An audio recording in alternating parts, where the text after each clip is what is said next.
찬양하리라. 나는 영광 돌리리. 나는 영광 돌리리. 주님 영광의 이름 예수 크신 주 이름 나 찬양하리라. 크신 주 이름 크신 주 이름 나 찬양하리라.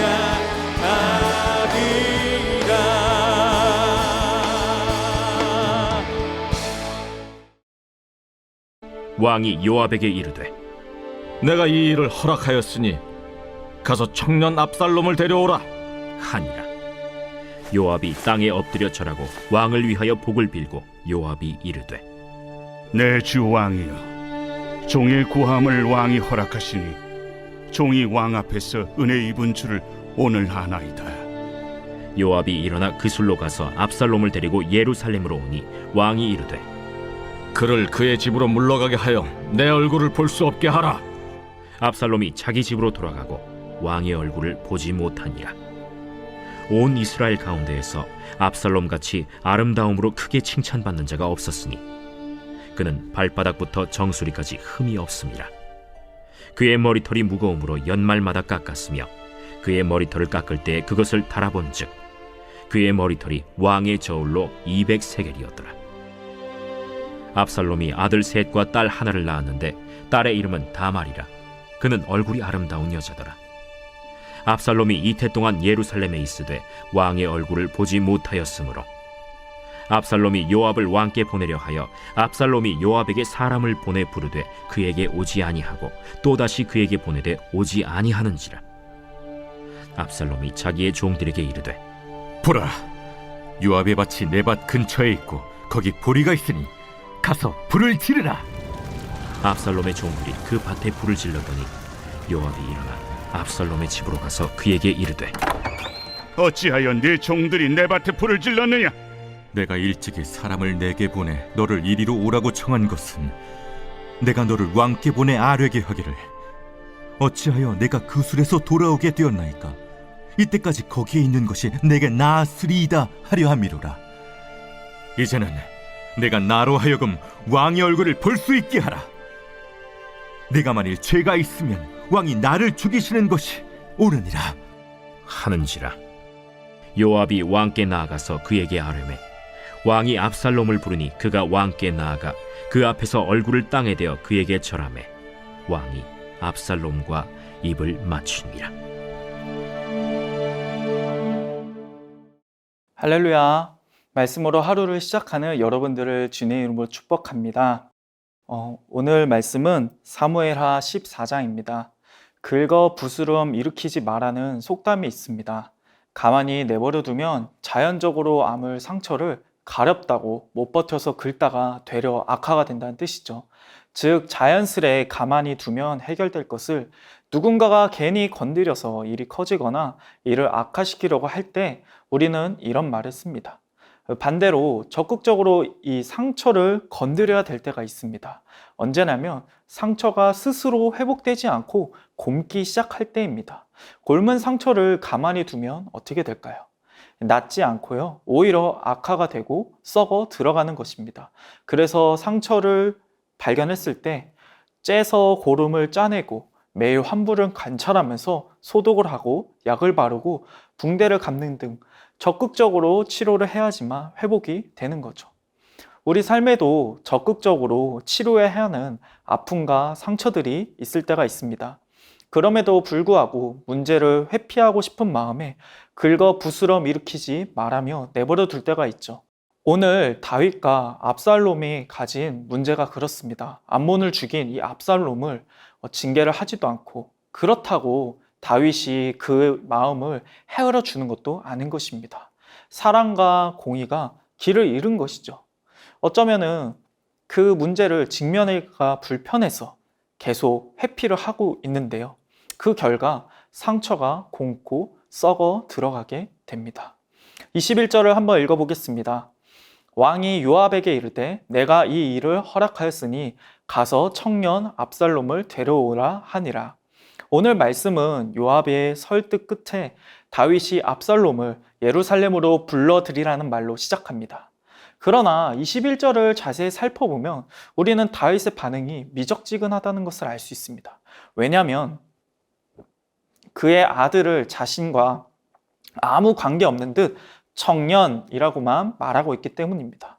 게다가 다윗의 명령은 무엇입니까? 24절을 보겠습니다. 왕이 이르되 그를 그의 집으로 물러가게 하여 내 얼굴을 볼 수 없게 하라 하매 압살롬이 자기의 집으로 돌아가고 왕의 얼굴을 보지 못하니라. 다윗은 지금 압살롬을 향해서 회개의 권면이나 어떤 죄에 대한 책망이 전혀 없습니다. 하물며 그가 돌이키기를 기도했다는 내용도 없는 것이죠. 또 압살롬의 마음이 어떠한지 돌아볼 마음도 없는 것 같습니다. 그저 요압이 압살롬을 받아들일 수밖에 없도록 만들었기 때문에 체면상 그를 예루살렘에 돌아오도록 허락만 했을 뿐이죠. 더 이상 문제를 들여다보고 있지 않습니다. 다윗이 지금 아버지와 왕의 책무를 회피하고 있는 것이죠. 사랑과 공의가 모두 무너졌습니다. 게으름으로 인해서 밧세바를 범했던 다윗은 그 죄의 결과를 싸매야 하는 지금도 게으르고 있습니다. 때때로 우리도 문제를 직면하는 것이 고통스럽고 회피하고 싶어서 그저 덮어둘 때가 있죠. 죄로 인해 문제가 발생했다면 그것은 사실 그냥 내버려둬서는 안 되는 것입니다. 죄라는 것은 이 죄가 만든 문제는 마치 거머리와 같습니다. 여러분, 거머리의 특징이 뭔지 아십니까? 물면은 반드시 피를 본다는 것입니다. 그런데 이 거머리가 사람을 물 때면 히루딘이라 하는 마취 물질을 분비해서 자신이 피를 빨아먹는다는 것을 알아채지 못하게 만듭니다. 그래서 우리는 이 거머리가 물렸을 때 보는 즉시 떼버려야 하는 것입니다. 어디 더러운 하천에 가면은 거머리가 있진 않은지 봐야 하는 것이죠. 만약에 봤는데도 아프지 않다고 그냥 가만히 있으면 피가 그냥 쭉쭉 빨리는 것입니다. 이처럼 죄로 인한 문제, 증상이 우리 눈에 보인다면 우리는 즉각적으로 행동해야 합니다. 가만히 두면 우리의 분별이 흐려질 뿐만 아니라 오히려 악화가 되는 것이죠. 그리고 더 많은 피를 흘리게 만듭니다. 25절을 읽어보겠습니다. 온 이스라엘 가운데에서 압살롬 같이 아름다움으로 크게 칭찬받는 자가 없으니 그는 발바닥부터 정수리까지 흠이 없음이라. 이 압살롬에 대한 징계가 이루어지지 않자 이스라엘 사람들도 분별을 잃기 시작합니다. 압살롬이 어떤 죄를 저질렀든지 그것과 상관없이 그의 외모만으로 칭찬하기 시작하는 것이죠. 왕이 무너지면요, 나라가 무너지는 겁니다. 아버지가 무너지면 가정이 무너지는 거죠. 마찬가지로 다락방 순장이 무너지면 그 다락방도 무너지게 되는 겁니다. 압살롬을 보도록 하겠습니다. 압살롬은 지금 추방도 환영도 아닌 상태에서 변하지도 않았고요. 회개하지도 않았습니다. 21절입니다. 압살롬이 아들 셋과 딸 하나를 낳았는데 딸의 이름은 다말이라. 그는 얼굴이 아름다운 여자더라. 다말이라고 지은 그의 딸 이름은 그의 여동생을 떠오르게 합니다. 암몬을 살아있음에도 불구하고 그가 지닌 내면의 문제는 해결되지 않은 것이죠. 복수를 하면 분이 풀릴까요? 우리는 여기서 답을 찾을 수 있습니다. 아닌 거죠. 그렇기 때문에 하나님은 복수는 내게 속한 것이라고 말한 것입니다. 압살롬은 자신의 문제를 갖고 하나님께 나아가야 했습니다. 그러나 지금 어떻습니까? 자기 자신이 풀려고 합니다. 그 결과는 어떻게 되냐면 죄가 해결되는 것이 아니라 죄가 그를 점점 삼키게 됩니다. 성경 기자는 압살롬과 다말이 아름다운 것처럼 이야기를 하지만 그 내면은 점점 곪고 썩어 들어가고 있음을 고발하고 있는 것이죠. 30절 읽어보도록 하겠습니다. 압살롬이 자기의 종들에게 이르되 보라, 요압의 밭이 내 밭 근처에 있고 거기에 보리가 있으니 가서 불을 지르라 하니라. 압살롬의 종들이 그 밭에 불을 질렀더니 압살롬이 드디어 이를 저지릅니다. 보리가 가득한 요압의 밭에 불을 지른 것입니다. 이유인즉 2년간 자신이 방치되었다는 것이죠.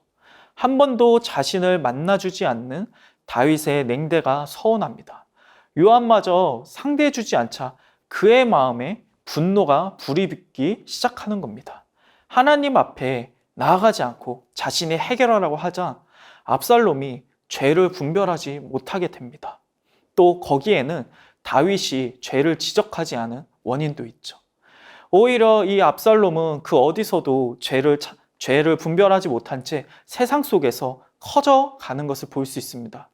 분별을 잃은 사람들 속에서 칭송을 받으면서 교만해지고 교만이 커진 결과 자기 연민만 보게 됩니다. 32절입니다. 내가 너를 왕께 보내 아뢰게 하기를 어찌하여 내가 그술에서 돌아오게 되었나이까? 이때까지 거기에 있는 것이 내게 나았으리이다 하려 함이로다. 이제는 내가 나로 하여금 왕의 얼굴을 볼 수 있게 하라. 내가 만일 죄가 있으면 왕이 나를 죽이는 것이 옳으니라 하는지라. 압살롬은 2년간 다윗의 얼굴을 보지 못했습니다. 사실 이 기간에 그에게 필요한 것은 무엇입니까? 죄에 대한 회개와 자숙입니다. 그러나 그는 죄에 대한 아픔보다 지금 자신의 부당한 처지에 대해서 생각하는 것이죠. 사실 왕을 보지 못한다는 것은요, 그냥 다윗의 얼굴을 보지 못했다 이 문제를 벗어납니다. 승계 1순임에도 불구하고 왕자에 대한 권리를 잃어버렸다는 것이죠. 이에 폭력으로 문제를 해결해 갔던 압살롬은 방치된 사이에 더욱 폭력적이 됩니다. 이전에 그가 행했던 것처럼 폭력으로 문제를 해결해 가려고 합니다. 요압의 밭에 불을 지르고 이제는 다윗에게 나아가서 양자 태기를 하라고 압박을 하는 것이죠. 아버지에 대한 존중이 전혀 없습니다. 다윗은 이에 대해서 어떻게 반응할까요? 33절을 읽어보도록 하겠습니다. 요압이 왕께 나아가서 그에게 아뢰매 왕이 압살롬을 부르니 그가 왕께 나아가 그 앞에서 얼굴을 땅에 대어 그에게 절하매 왕이 압살롬과 입을 맞추니라. 다윗이 이제 오랜만에 돌아온 압살롬을 봅니다. 무려 5년 만입니다. 그리고 그에게 입을 맞춥니다. 여러분은 이 부분에서 떠오르는 장면이 있으신지요? 저는 돌아온 탕자와 그의 아버지가 생각이 났습니다. 아버지의 마음을 몹시 괴롭게 한 두 아들이 돌아왔다는 점에서, 그리고 또 아버지가 입을 맞췄다는 점에서 이 얘기는 비슷한 것 같습니다. 그러나 그 아버지의 태도는 어떻습니까? 탕자의 아버지가 손에 가락지를 끼우고 새 옷을 입히고 돼지를 잡으며 내 아들이 죽었다 살아왔다며 기뻐하던 것과 달리 다윗의 모습을 냉담하기만 합니다. 본래 입을 맞추는 것은 애정을 표시하는 인사 방법입니다. 그러나 이 냉랭한 입맞춤 이후에 압살롬은 반역을 하기로 마음을 먹습니다. 그러나 이 냉랭한 입맞춤의 이후 압살롬은 반역을 하기로 마음을 먹습니다. 사랑하는 여러분, 계속 평행선을 달리며 위기 일발 앞에 서 있는 이 다윗과 압살롬을 보며 어떤 감정을 느끼시는지요? 이 문제의 원인이 무엇입니까?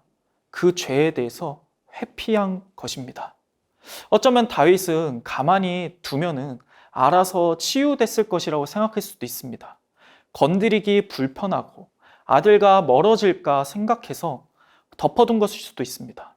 그러나 죄의 문제를 해결하지 않고서는 상대를 온전히 사랑할 수 없는 것입니다. 공의 없이 사랑은 홀로 설 수 없습니다. 그렇다면 어떻게 해야 됩니까? 죄는 회피하는 것이 아니라 의사이신 하나님 앞에 가지고 나아가야 하는 것입니다. 우리 지체 가운데 누군가 죄를 지었으면 하나님께 나아가도록 권면하는 것이 필요합니다. 죄를 다스리시고 치유하시는 분은 오직 하나님 한 분이시기 때문입니다. 둘째로, 나를 부인하는 것이 필요합니다. 하나님께서 우리를 온전히 사랑하시기 위해서 하신 일이 무엇입니까? 십자가에서 자신을 내어주신 것입니다. 예수를 믿는 자는 그때 모두, 우리의 옛사람은 모두 십자가에 함께 못 박혀 죽었습니다. 우리가 속한 공동체에서의 갈등, 무엇 때문입니까? 나의 옛사람이 여전히 시퍼렇게 살아있기 때문 아닙니까? 내가 그 문제를 해결하라고 나의 방법대로 하고자 그 육신을 쫓기 때문 아닙니까? 이인호 목사님께서 죄가 나를 다스리려 할 때 이렇게 말해야 한다고 했습니다. 이건 내가 아니다. 내 옛사람이다. 육신을 쫓아가는 것, 옛사람을 쫓아가는 것, 그것이 무엇입니까? 죄에 대해서 보급품을 계속 주는 것입니다. 죄는 그 가운데서 커져갑니다. 진지를 틉니다. 그러나 우리가 옛사람을 부인하고 우리가 분별함으로써 육신이 아니라 하나님을 따라갈 때 성령은 우리를 도우시고 도저히 이길 수 없었던 죄의 진지를 깨트리시고 공동체의 사랑과 공의가 다시 흘러가게 만드는 것입니다. 사랑하는 여러분, 죄를 해결하기 위해서 우리는 용기가 필요합니다. 그 죄를 주님 안에서 직면하시길 바랍니다. 그 죄를 가지고 주님께 가지고 나아갑시다. 내가 해결할 수 없는 문제, 내가 할 수 없다고 거기서 주저앉는 것이 아니라 하나님께서 하실 수 있음을 믿고 그 문제를 가지고 주님께 나아갑시다. 그런 여러분들을 통해서 여러분들이 속한 가정과 직장, 다락방, 그 공동체 가운데 회복이 일어날 것입니다. 우리 말씀을 기억하면서 함께 기도하도록 하겠습니다. 나의 죄를 직면하지 않은 게으름을 회개합니다. 주님 앞에 바로 서서 나의 행위를 바로 평가하게 하소서. 공동체의 죄를 방임한 것을 회개합니다. 죄를 내버려 두는 것이 아니라 사랑으로 권면하여 바로 서는 공동체 되게 하소서. 나의 육신을 쫓지 않고 하나님의 법, 성령을 따르며 살게 하소서. 그리하여 우리 공동체가 다시 살아나는 역사가 일어나게 하소서. 이어서 행복축제를 위해서 기도하겠습니다. 이번 행복축제를 통해 온 교회와 성도가 구원의 감격과 전도의 열정으로 뜨겁게 타오르게 하사 전파하는 교회로서의 사명을 넉넉히 감당케 하소서. 기도하며 작정한 VIP 전도 대상자들의 마음을 주의 은혜로 덮어주사 이번 행복축제를 통해 우리의 영원한 생명이요 소망 되시는 예수님을 만나고 더 사랑의 교회의 한 가족이 되는 기쁨과 감사가 넘치게 하소서. 행복축제를 준비하는 모든 과정 속에 주의 일하심을 보게 하시고 11월 11일과 13일 강사로 세우신 정선희 집사님과 강신일 장로님 그리고 이인호 목사님에게 성령의 능력을 덧입혀 주사 말씀과 삶의 간증을 통해 복음이 온전히 선포되어지게 하소서. 함께 기도하도록 하겠습니다.